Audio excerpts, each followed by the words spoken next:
Hi, I'm Pat Kelly. Okay, this problem had 4 parts to it. We're going to take a look at part B together in this video.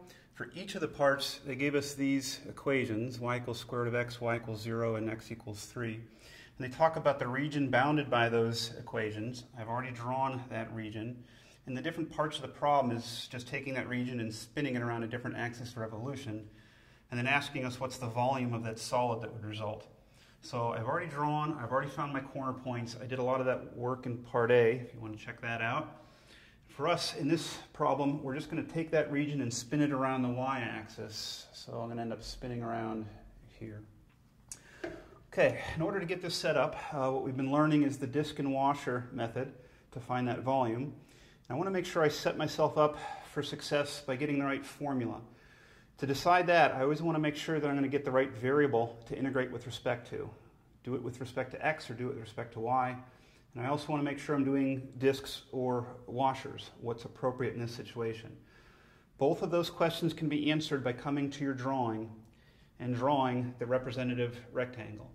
So in order to do that, if I'm spinning around the y-axis, that's vertical, always draw your representative rectangle perpendicular to that axis of revolution. So I'm going to draw my rectangle from left to right. Okay, now the thickness of your rectangle, that's the variable with which you integrate with respect to. So the thickness of this rectangle, those are y values. So I'm going to integrate with respect to y. And the second thing I was worried about is this a disc problem or a washer problem? In order to figure that out, you actually have to imagine taking that rectangle and spinning it around that axis of revolution. So that right side of the rectangle is going to go all the way around. And that left side of the rectangle, maybe right there, is also going to spin around. And you can see what you have is a washer. The key characteristic there is that we did have a hole in the middle. That's what distinguishes the disc method versus the washer method. We're in the washer method mode right now. So I'm going to try to set myself up with the right formula, integrating with respect to y, washer method. It's pi integral from c to d, capital R of y squared, subtract little r of y squared. All of that is inside my integral. Okay, so I've got the right formula. Now let's put the right things in the right place. So some of my particulars here. Right off the bat, I see I need limits of integration, c and d. Now's when I want to make sure, okay, I'm integrating with respect to y, so the lower limit of integration is your lowest y value in the problem. So you can look at your drawing, and the lowest y value is down at the bottom. That's going to be a 0. The highest y value then, that's the upper limit of integration, the d, the highest value of that variable y, that's up here, and that's this point, but make sure you're grabbing that y coordinate of square root of 3. Okay, then moving inside the integral, capital R is the outer radius of your washer. So you're trying to imagine from the middle of this washer out to the outer edge, what's going to give me that quantity? What's going to give me that expression? If I slide up to my drawing, I'm trying to go from the y-axis to the right side of that representative triangle. That's 3. That's actually from my x equals 3 line. So 3 is my capital R. That's squared though, and then subtract.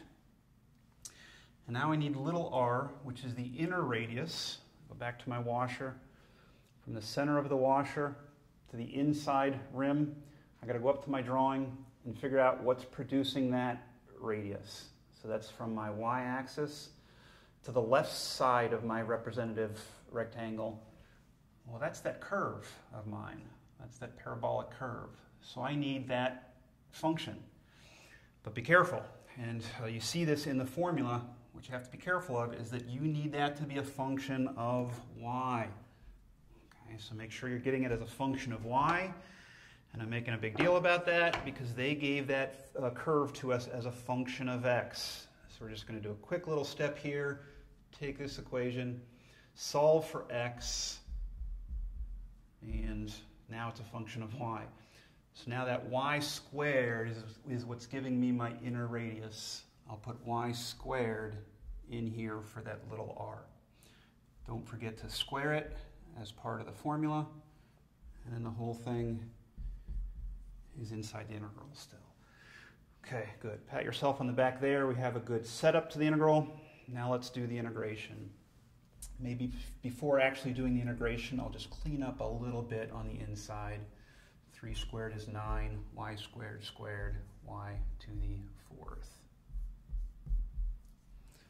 Now we'll do the integration. This equals pi still 9y minus y to the 5th divided by 5. Definite integral going from 0 to square root of 3.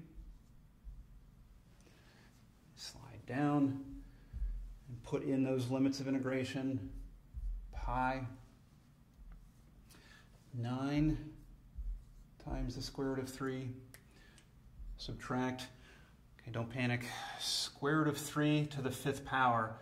I would see square root of 3 times itself. That's a 3. That's going to happen twice. That'll be a 9. And that'll be one extra factor of square root of 3 divided by 5. That's all from plugging in the upper limit of integration. Lower limit of integration, sometimes they're nice to us. That's a 0. So it's going to be 0 minus 0. And I'll just clean that up a little bit here.